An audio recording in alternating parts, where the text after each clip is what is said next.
Olá! No vídeo de hoje a proposta é apresentar, ainda que de forma muito breve, um pouco deste livro aqui. A História da Inteligência Brasileira, escrita por um autor chamado Wilson Martins.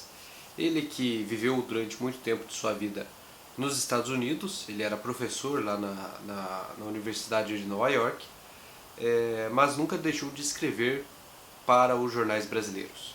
Escrever críticas literárias.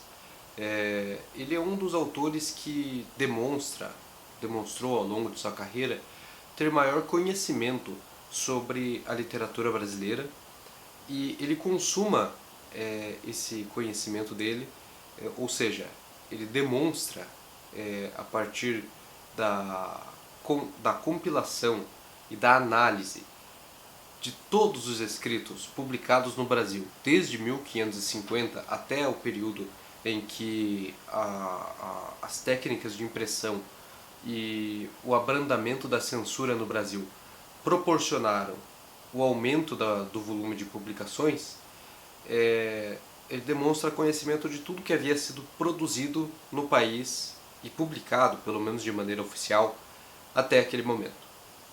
Então, nesta obra, neste volume 1 da História da Inteligência Brasileira, o que o Wilson faz é trazer todas as publicações que circularam no território brasileiro desde 1550 até 1794.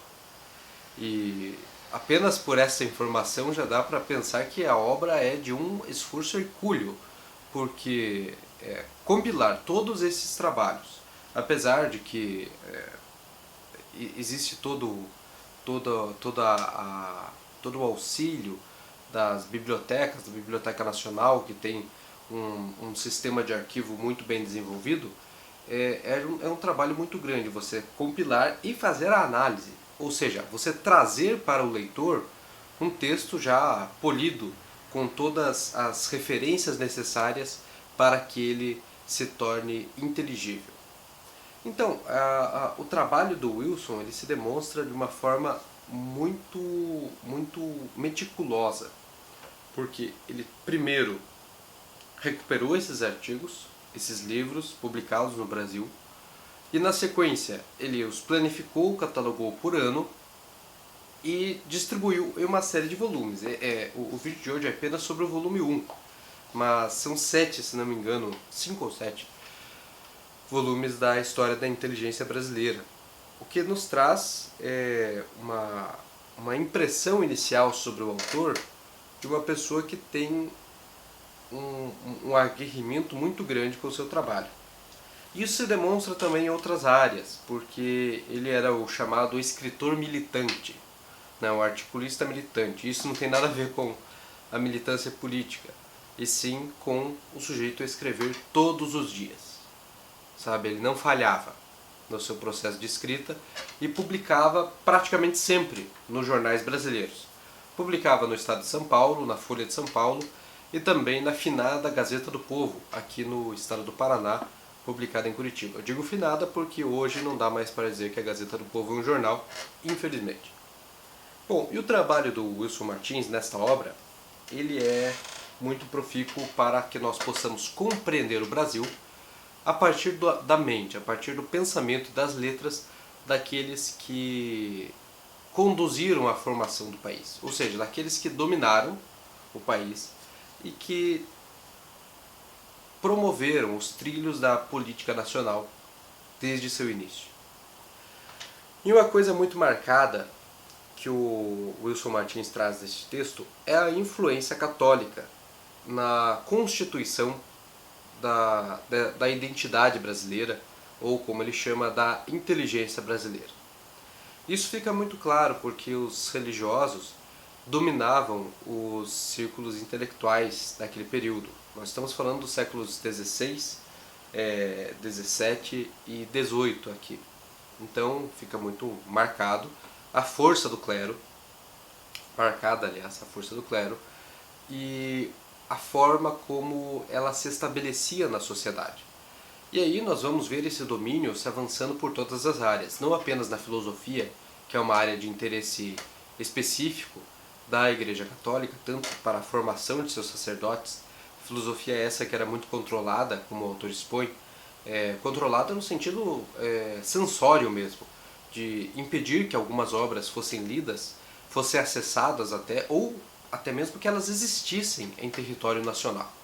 Dessa maneira, promovendo uma certa caça às bruxas literária no país e, ao meu entender, a partir da leitura, atravancando o próprio desenvolvimento intelectual do povo brasileiro, porque já eram poucos os letrados, aqueles que tinham a condição de acessar uma biblioteca, entender o que ali estava escrito, tinham acesso apenas a obras selecionadas pelos padres, pelos bispos da época, o que acabava sendo muito prejudicial.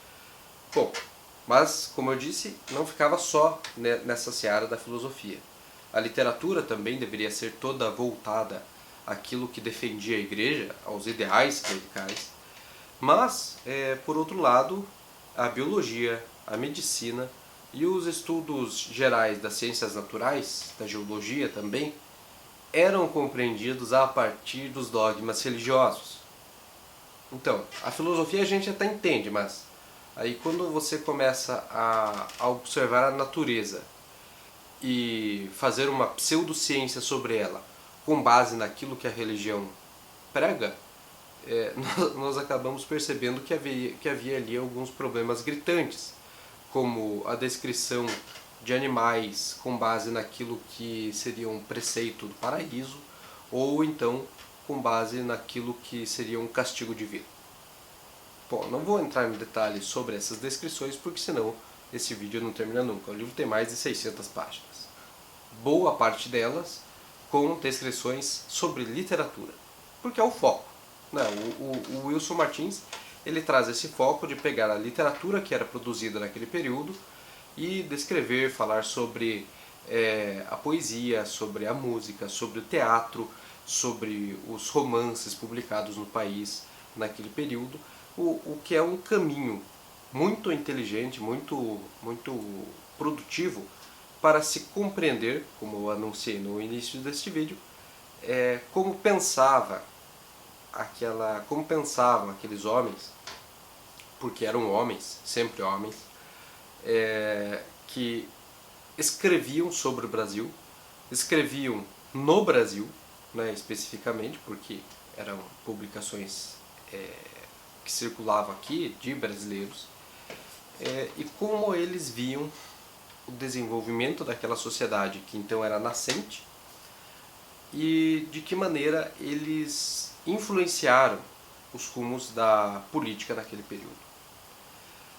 Sob um sistema de intensa censura, é compreensível que apenas aqueles sujeitos hegemônicos, ou seja, apenas os sujeitos que detinham o poder político, o poder estabelecido, tinham a chance de publicar. Portanto, aí se justifica a visão de que a história da inteligência brasileira com base naquilo que pensavam as pessoas que eram da classe dominante. Os subalternos não tinham local de fala, não tinham oportunidade para se expressarem naquele período. Então, nós vemos que o preconceito, e o preconceito de cunho religioso, era o que fazia o Brasil. Era o que fez o Brasil se constituir enquanto tal, enquanto isso que nós conhecemos hoje.